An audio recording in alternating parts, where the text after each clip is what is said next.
Students, मैं रामनेश उत्तम अपने YouTube channel maths Galaxy hub में आप लोगों का स्वागत करता हूं। आज आप लोगों को कक्षा 12 की मैथ पढ़ानी है। कक्षा 12 में आज आव्यूह पढ़ाना है। आव्यूह में विविध प्रश्नावली का पार्ट 2 बताना है।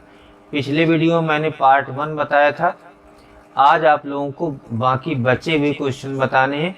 तो टाइम न बर्बाद करते हुए हम आज की क्लास शुरू करते हैं क्वेश्चन नंबर 8 से। क्वेश्चन नंबर 8 देखिए, यदि a बराबर 3 1 -1 2 तो सिद्ध कीजिए a स्क्वायर -5a + 7i बराबर 0 के होता है। तो सबसे पहले आपको क्या करना है, a दिया है, a स्क्वायर निकाल लेंगे। a स्क्वायर होता है a इंटू a, 3 1 -1 2। a का आपको दो बार गुणा कर देना है, 3 1 -1 2। देखिए गुणा कैसे होना है, इस रो का इस कॉलम में गुणा होता है तो 3 इंटू 3 + 1 इंटू 1, फिर रो यही रहेगी, कॉलम बदल जाएगा, 3 इंटू 1 + 1 इंटू 2। दूसरी रो में आ जाते हैं, इस रो का इस कॉलम में गुणा होगा, -1 इंटू 3 -2 इंटू 1 + 2 इंटू -1 चाहे लिख दें। फिर ये रो रहेगी, ये कॉलम हो जाएगा, -1 इंटू 1 + 2 इंटू 2। ये हो जाएगा, ये आपका आ जाएगा 9 -1 और ये 3 + 2, ये आ जाएगा -3 -2, ये -1 + 4। तो फाइनली ये आ जाएगा 8 5 -5 और 3। ये आपका a स्क्वायर आ गया। a स्क्वायर a और i के मान इसकी लेफ्ट हैंड साइड में रख देते हैं। LHS आपको दिया गया है a square -5a + 7i। a square का मान हमने निकाला है 8 5 -5 3 -5a है, 3 1 -1 2 + 7 i होता है 1 0 0 1, 2 क्रॉस 2 का i होता है 1 0 0 1। तो ये आपका आ जाएगा 8 5 -5 3, 5 का अंदर गुणा कर देंगे, 15 5 -5 10, 7 का अंदर गुणा कर देंगे, 7 0 0 7। उसके बाद प्लस वालों को जोड़ देंगे, फिर उसमें माइनस वाले को घटा देंगे। तो ये दोनों प्लस वाले हैं, तो ये देखिए क्या आ जाएगा, 8 7 15 आ जाएगा, 15। उसके बाद बाकी एलिमेंट वही रहेंगे, ये आ जाएगा 7 और 3 10 हो जाएगा, बाकी हो जाएगा 5 -5 7 3 10 हो गया, माइनस ये वाला घटा देंगे, 15 5 -5 10 घटा देंगे, ये दोनों कैंसिल हो जाएंगे, तो घटा देंगे तो 0 0 0 0। इसका मान आपका O होता है, O या 0 होता है। ये आपका प्रूफ हो जाएगा राइट हैंड साइड। 10 नंबर सवाल देखिए, एक निर्माता 3 प्रकार की वस्तुएं X Y Z का उत्पादन करता है जिनका वह 2 बाजारों में विक्रय करता है। वस्तुओं की बिक्री नीचे सूचित है। ये बाजार है, फर्स्ट सेकंड प्रकार का, ये उत्पादन है आपका, ये सब दिया गया है। उसके बाद पहले नंबर पर निकालना है, यदि X Y Z की प्रत्येक इकाई का मूल्य 2 रुपये 50 पैसे, 1 रुपया 50 पैसा, 1 रुपया है, तो प्रत्येक बाजार की कुल आय ज्ञात करनी है। उसके बाद यदि तीनों वस्तुओं की लागत क्रमशः 2 रुपये 1 रुपया 50 पैसे है, तो कुल लाभ ज्ञात करना है। तो पहले कुल आय ज्ञात करना है, फिर कुल व्यय यानी लागत ज्ञात करनी है। जब लागत आ जाएगी तो कुल आय में लागत को घटा देंगे तो कुल लाभ आ जाएगा। तो आपको सबसे पहले कुल आय निकालनी है। तो मान लिया जाएगा, ए वाले पार्ट में माना हमने इसको ए मान लिया, ए प्रकार का अवयव मान लिया, ये 10,000 है, ये 2,000 है, ये 18,000 है, उसके बाद ये 6,000 20,000 और 8,000 है। इस पे हमने डिवीजन कर दिया, ये फर्स्ट प्रकार का बाजार है और ये सेकंड प्रकार का बाजार। उसके बाद जो मूल्य होता है, मूल्य को हमेशा स्तंभ आव्यूह से प्रदर्शित करते हैं, तो इसको हम B मान लेंगे। B को इस तरह से मानेंगे 2.50, 1.50 और 1.0, चाहे 1 लिख लें। उसके बाद आपको अगर निकालना है कुल आय, तो इन दोनों का गुणा कर देंगे। जितना उत्पादन हुआ है, ये उत्पादन और बाजार का डेटा है, उसके बाद इसका इसमें मूल्य में गुणा कर देंगे। तो कुल आय आपको निकालनी है। R बराबर A इंटू B हो जाएगा। A का B में गुणा कर देंगे इन दोनों का। तो A आपका है फर्स्ट प्रकार, सेकेंड प्रकार, ये आव्यूह है एक तरह का, तो ये 10,000 आ गया। उसके बाद 2,000, उसके बाद 18,000, फिर 6,000, 20,000 और 8,000। इसका गुणा आपका होना है 2.5, 1.5, 1.00। इसका गुणा होना है 1.0 या 1.00। इसका जब गुणा करेंगे तो देखिए कितना आ जाएगा। इसका गुणा इसमें होगा तो 2.5 का 10,000 में हो जाएगा तो 25,000 हो जाएगा, प्लस फिर इसका इसमें होगा क्योंकि रो कॉलम चलता है, तो 2,000 का 1.5 में होगा तो 3,000 हो जाएगा, प्लस 18,000 का 1 में होगा तो 18,000 हो जाएगा। उसके बाद दूसरी रो उठा लेते हैं, कॉलम यही रहेगा।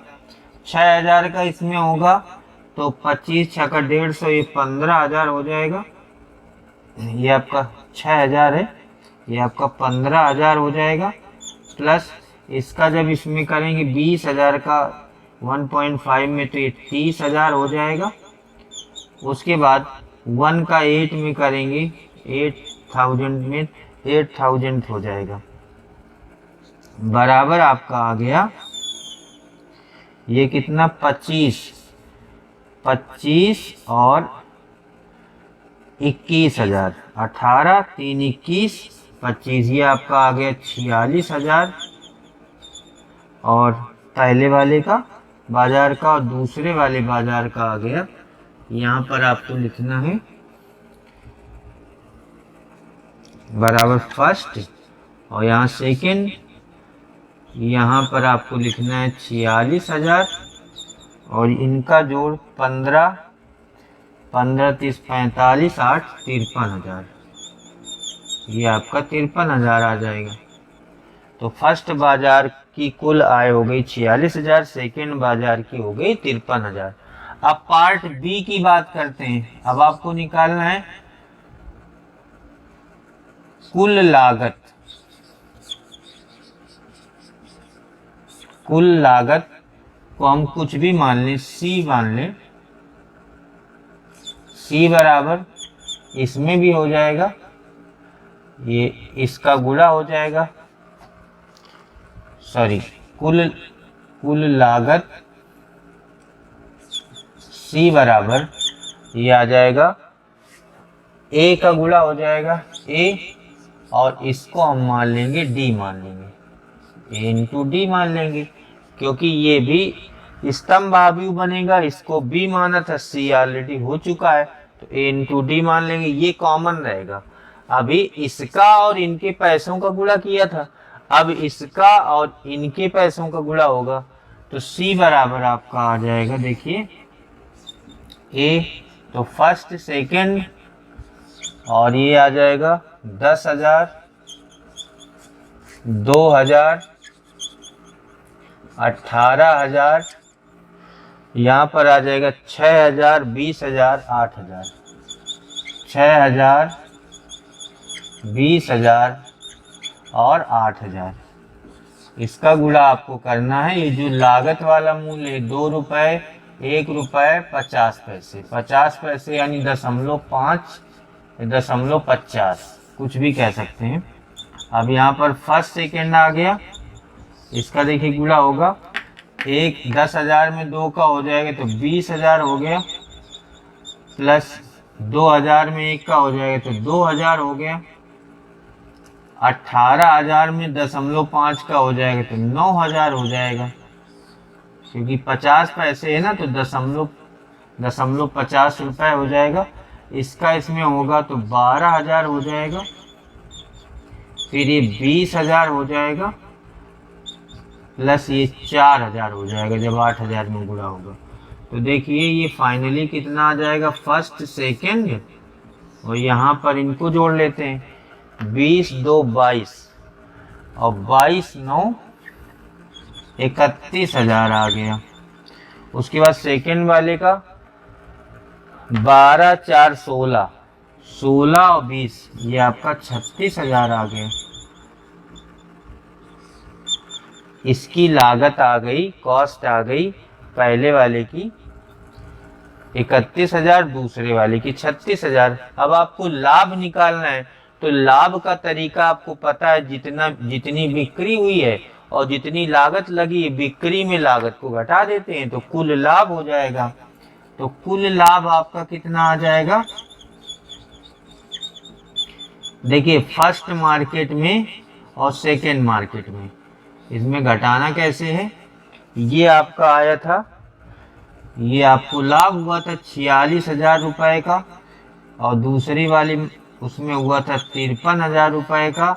इसमें आपको ये माइनस कर देना है, 31,000 रुपये और 36,000 रुपये, ये आपको माइनस करना है। फर्स्ट सेकेंड यहाँ पर भी लिख सकते हैं, ये तो सिंबल है कि फर्स्ट बाजार और सेकेंड बाजार का सिंबल है। अब यहाँ पर हो गया फर्स्ट सेकेंड, अब इसको घटा दीजिए, 46,000 में 31,000 तो ये 15,000 का लाभ हुआ पहले वाले उसमें। दूसरे वाले में आपका 53,000 में 36,000 घटाएंगे तो 17,000 का लाभ हुआ। यही आपका आंसर हो जाएगा। पहले वाले में, पहले बाजार में 15,000 का लाभ हुआ, दूसरे वाले में 17,000 का लाभ हुआ। तो यही आपसे पूछा जा रहा था। 11 नंबर सवाल देखिए, आव्यूह यक्ष ज्ञात कीजिए यदि ये आपको संबंध दिया गया, यक्ष इंटू 1 2 3 4 5 6 इक्वल -7 -8 -9 2 4 6।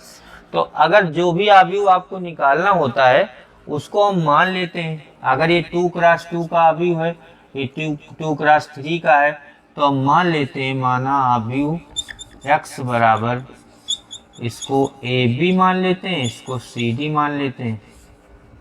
अब ये कैसे पता लगेगा कि 2 क्रॉस 2 का मानना है, क्योंकि ये 2 क्रॉस 2 का है और ये आपका बनना है 2 क्रॉस 3 का। तो कॉलम इसके मैच कर रहे हैं, इसके मतलब गुणा संभव है। जब गुणा संभव है तो यक्ष को आप 2 क्रॉस 2 का ही मानेंगे। यक्ष की जगह पर हमने इसको रख देना है, यक्ष का मान रख देना है। तो कितना आ जाएगा, ABCD और गुणा में है 1 2 3 4 5 6 बराबर में है -7 -8 -9 2 4 6। अब इसका गुणा कर दिया जाए। हमेशा कॉलम का रो में गुणा होगा। ये 2 क्रॉस 2 का है, 2 क्रॉस 3 का है। इसका नंबर आप कॉलम, इसके नंबर आप रो से मैच कर रहा है, यानी गुणा संभव है। गुणा करना कैसे, इसका इसमें होगा प्लस इसका इसमें होगा। तो A + 4B आया, फिर रो यही रहेगी, कॉलम बदल जाएगा। यह आ जाएगा 2A + 5B, फिर 3A + 6B। ये एक रो कंप्लीट हो गई। दूसरी रो स्टार्ट करते हैं, C + 4D, 2C + 5D और 3C + 6D इक्वल -7 -8 -9 2 4 6। ये आ जाएगा। उसके बाद कंपेयर कर देते हैं। कंपेयर करने का मतलब ये वाला पोर्शन इसके बराबर हो जाएगा -7 के, A + 4B -7 के हो जाएगा। फिर अगला ये वाला इसके बराबर हो जाएगा 2a + 5b हो जाएगा -8 के। फिर 3a + 6b हो जाएगा -9 के। इसी तरह ये इसके बराबर हो जाएगा, ये इसके बराबर हो जाएगा। वैसे तो हमें दो ही समीकरणों की आवश्यकता है। c + 4d = 2 हो जाएगा, 2c + 5d = 4 हो जाएगा, 3c + 6d = 6 हो जाएगा। तो ये तीन समीकरण है, इनसे a भी निकाल लेते हैं, ये तीन समीकरण इससे c और d निकाल लेते हैं। तो देखिए पहले दो समीकरणों, कोई दो हल करना है तो पहले दो को हल कर लेते हैं। तो इस समीकरण में ये समीकरण 1 अगर मानते हैं तो इसमें 2 का गुणा कर देते हैं। जब इसमें 2 का गुणा करेंगे तो देखिए क्या हो जाएगा, 2a + 8b = -14। इसमें मैंने 2 का गुणा कर दिया पहले समीकरण में। फिर इसको इसके नीचे लिख दिया। नीचे इसलिए लिख रहे हैं क्योंकि हमें घटाना पड़ेगा। इसको हमने इसके नीचे लिख दिया, माइनस कर दिया, घटाने पर घटा दिया जाए माइनस प्लस तो ये कैंसिल हो जाएगा। 3b = -6 तो b बराबर आ जाएगा -2। अब b का मान समीकरण 1 में रख दो। ये आपका समीकरण 1 है।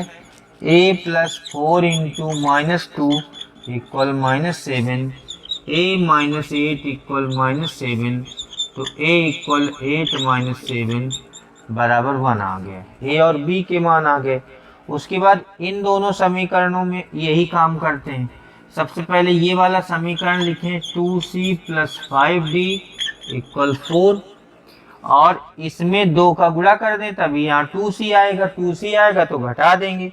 इस समीकरण में 2 का गुणा कर दें, 2c + 8d = 4 minus minus minus ये कैंसिल -3d = 0 तो d बराबर 0। d की वैल्यू किसी में सब्स्टिट्यूट कर देते हैं, इसमें ही कर देते हैं तो c बराबर 2 आ जाएगा।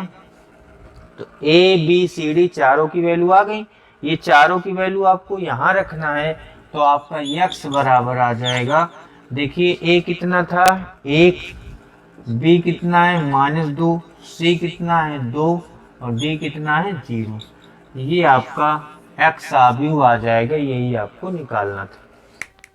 12 नंबर सवाल देखिए, यदि a तथा b समान कोटि के वर्ग आव्यूह इस प्रकार हैं कि ab बराबर ba दिया है तो गणितीय आगमन द्वारा सिद्ध कीजिए ab की पावर n बराबर b की पावर n a होगा। इसके अतिरिक्त सिद्ध कीजिए कि समस्त n belongs to natural number के लिए ab की power whole n equal a की पावर n b की पावर n होगा। सबसे पहला काम आपको ये प्रूफ करना है। पहला पार्ट है ab की पावर n बराबर b की पावर n a। इसमें गणितीय आगमन सिद्धांत में 3 स्टेप होते हैं। पहला स्टेप होता है n बराबर 1 रखने पर। जब n बराबर 1 रखेंगे तो देखिए क्या हो जाएगा, इस साइड में रखेंगे तो ये आ जाएगा a b की पावर 1 बराबर, दोनों साइड में रख दीजिए b a b की पावर 1 a और a b बराबर b a और a b बराबर b a आपको दिया गया है तो a b बराबर a b हो जाएगा। अतः इसको लिख दिया जाएगा, अतः n बराबर 1 के लिए सत्य। ये पहला स्टेप हो जाएगा। दूसरा स्टेप होता है, फर्स्ट स्टेप। सेकंड स्टेप होता है क्वेश्चन का n बराबर k रखने पर। n बराबर k जो रखा जाता है वो दोनों साइड में रखा जाता है। तो n बराबर k रखने पर इसकी दोनों साइड में रखेंगे तो a b की पावर k बराबर b की पावर k a। ये आपका दूसरा रिलेशन आ गया। इसको लिखा जाता है n बराबर k के लिए सत्य है। ये आपका सेकेंड स्टेप हो गया। थर्ड और फाइनल स्टेप होता है n बराबर k + 1 रखने पर। ये हमेशा लेफ्ट हैंड साइड में रखा जाता है। तो लेफ्ट हैंड साइड आपकी कितनी है, a b की पावर n है। इसमें n की जगह k + 1 रखोगे तो आ जाएगा a बी की पावर के प्लस 1। इसकी सहायता से आपको ये सिद्ध कर देना है ए बी की पावर के प्लस 1 की ये लेकर कि बी की पावर के प्लस 1 ए होता है। तो n बराबर के प्लस 1 रखने पर इसमें जब रखा हमने, इसमें रखा या इसमें रखा एक ही बात है, दोनों रिलेशन एक ही हैं। इसकी हम लेफ्ट हैंड साइड में रखेंगे ए बी की पावर के प्लस 1। अब इसको अलग अलग करेंगे तो देखिए क्या आ जाएगा, ए बी की पावर के इंटू बी आ जाएगा, बी की पावर के इंटू बी आ जाएगा। अब जरा देखिए ए बी की पावर के ये एक में कर लेंगे, ए बी की पावर के ये एक में हो जाएगा इंटू बी आ गया। ए बी की पावर के किसके बराबर है, ए बी की पावर के ये किसके बराबर है, बी की पावर के ए के बराबर है। उसके बाद ए बी किसके बराबर है, ए बी किसके बराबर है, बी इंटू ए के बराबर है। तो ए बी बराबर बी ए के है तो इसकी जगह बी ए लिख दिया। जब इसकी जगह बी ए लिख दिया तो अब बी की पावर के और बी को एक साथ कर लिया इंटू ए।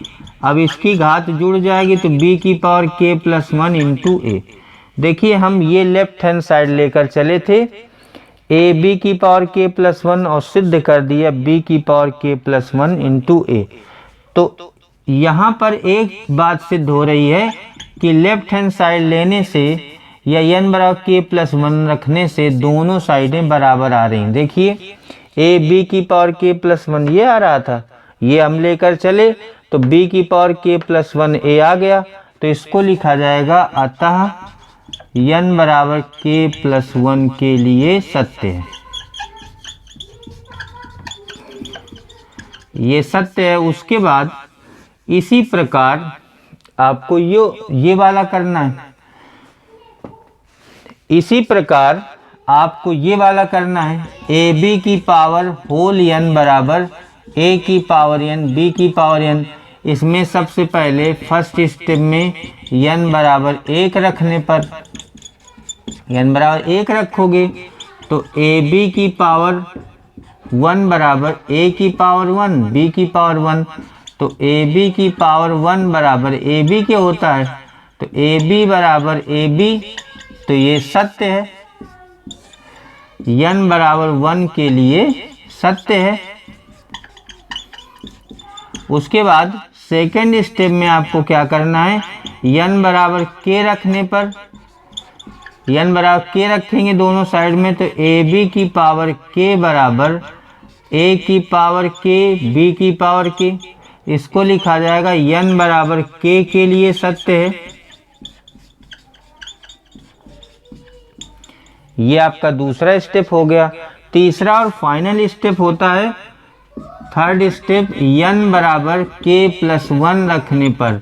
ये आपको केवल रखना होता है लेफ्ट हैंड साइड में। ये सवाल की लेफ्ट हैंड साइड है, इसमें आपको रखना है ए बी की पावर k प्लस 1। तो इसको आपको अलग अलग कर देना है, ए बी की power k into A B हो जाएगा। अब ए बी की पावर k, a की पावर k, ए बी की पावर k किसके बराबर, a की पावर k b की power k into A B के। अब एक एक को एडजस्ट करना है, a की पावर k b की पावर k a, इन दोनों को एक साथ कर लिया इंटू b। अब जरा देखिए कि पहले वाले रिलेशन से b की पावर k a किसके बराबर है, b की पावर k a है a b की पावर k के। तो इसको लिख दिया a b की पावर k और बाहर b लिखा हुआ है। ये बराबर आ गया a की पावर k a एक में कर लिया और b की पावर k b दूसरे में कर लिया। तो आ जाएगा a की power k plus 1 into b की पावर k प्लस 1। ये देखिए सत्य है कि असत्य है। हम n बराबर k प्लस 1 रखेंगे तो लेफ्ट हैंड साइड हम लेकर चले, ये आया था इसमें ए की पावर, इसमें ए बी की पावर के प्लस वन है, इसको हमको प्रूफ करना है। ये ए की पावर के प्लस वन बी की पावर के प्लस वन के बराबर है, तो हम इसकी होल पावर के प्लस वन लेकर चले और अलग अलग पावर ए की पावर के प्लस वन बी की पावर के प्लस वन सिद्ध हो जाएगा। तो ये यहाँ पर लिखा जाएगा n बराबर के प्लस वन के लिए सत्य है। अगर n बराबर के प्लस वन के लिए सत्य है तो आप ये कह देंगे कि ये संबंध n belongs to natural number के लिए सत्य है। 13 नंबर सवाल देखिए, यदि a बराबर alpha beta gamma minus alpha इस प्रकार है कि a स्क्वायर बराबर i, तो आपको ऑब्जेक्टिव क्वेश्चन है, इसमें सही रिलेशन बताना है। तो सबसे पहले a स्क्वायर बराबर i देखते हैं। a स्क्वायर का मतलब हो जाएगा a इंटू a का 2 बार गुणा हो जाएगा, ये आ जाएगा इस तरह से alpha beta gamma minus alpha i हो जाएगा 1 0 0 1। अब इसको सॉल्व करेंगे, गुणा करेंगे, इसका गुणा इसमें होगा alpha square plus beta gamma, फिर इसका गुणा इसमें होगा alpha beta minus beta alpha, इसका गुणा इसमें होगा, इसका गुणा इसमें हो जाएगा। उसके बाद दूसरी रो उठा लेते हैं, इसका गुणा इसमें होगा gamma alpha minus alpha gamma, और ये आ जाएगा, फिर ये रो यही रहेगी, कॉलम बदल जाएगा, beta gamma plus alpha square बराबर 1 0 0 1, ये 0 हो जाएगा, alpha square plus beta gamma ये कट के 0 हो गया, ये भी 0 हो गया, 0 0 beta gamma plus alpha square बराबर 1 0 0 1। कंपेयर कर देंगे तो चाहिए कहते हैं ये इसके बराबर हो जाएगा या ये इसके बराबर हो जाए, इसके बराबर हो जाएगा, एक ही बात है। Alpha square plus beta gamma बराबर 1, इसको उधर ट्रांसफ़र कर दो, इधर 0 आ गया, 1 minus alpha square minus beta gamma, ये आपका सी ऑप्शन है और सी ऑप्शन आपका करेक्ट हो जाएगा, सी विकल्प आपका सही हो जाएगा। 14 नंबर सवाल देखिए, यदि एक आव्यूह सममित तथा विषम सममित दोनों है तो ए का आपको नेचर बताना है। ये बहुविकल्पी सवाल है, इसमें जो ऑप्शन सही होगा उस पर टिक करना है।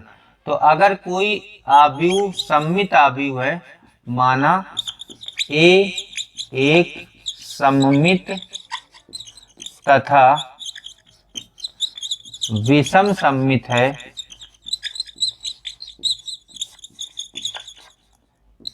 तब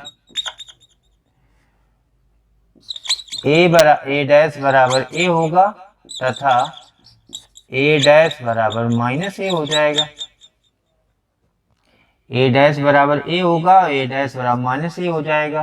तो ए डैश बराबर जब ए होगा और ए डैश बराबर माइनस ए होगा तो दोनों ए डैश बराबर कर दीजिए, तो ए बराबर माइनस ए हो जाएगा, तो 2a बराबर 0 आ जाएगा।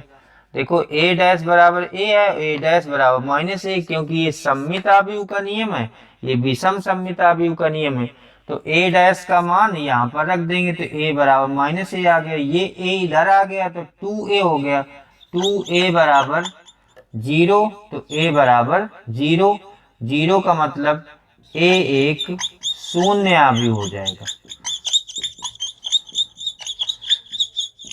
यही ऑप्शन आपका सही हो जाएगा।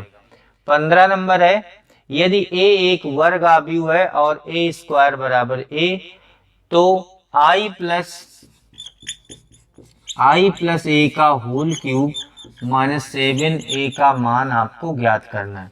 a स्क्वायर की जगह a रख देना है, ये जो मान आएगा इसमें a स्क्वायर की जगह a रख देना है और इसका यूज करते हुए इसका मान निकालना है। तो देखो ये हो जाएगा a cube plus b cube plus 3i square a plus 3a square i minus 7a हो जाएगा। i क्यूब का मान हो जाएगा i स्क्वायर इंटू i, ये आ जाएगा a square into a plus 3i² a plus 3a² i minus 7a आ जाएगा। i² ये i हो जाएगा, i इंटू आई, ये a² का मान a दिया है तो a into a, 3i² a plus 3a² i minus 7a आ जाएगा। i इंटू i² हो जाएगा प्लस ये a² हो जाएगा plus 3i² a plus 3a² i minus 7a। i² का मान i हो जाएगा, a² का मान a दिया है, i² का मान i हो जाएगा, a² का मान a दिया है और ये i हो गया माइनस 7a। ये आ जाएगा i plus a plus 3a plus ai का मान a होता है तो ये आपका आ जाएगा i plus a 3a 7a हो गया माइनस 7a, ये कैंसिल हो जाएगा तो ये आपका i आ जाएगा। ये वाला ऑप्शन आपका सही हो गया। ये विविध प्रश्नावली आव्यूह की खत्म होती है, साथ ही आज की क्लास भी यहीं पर समाप्त होती है। Thank you.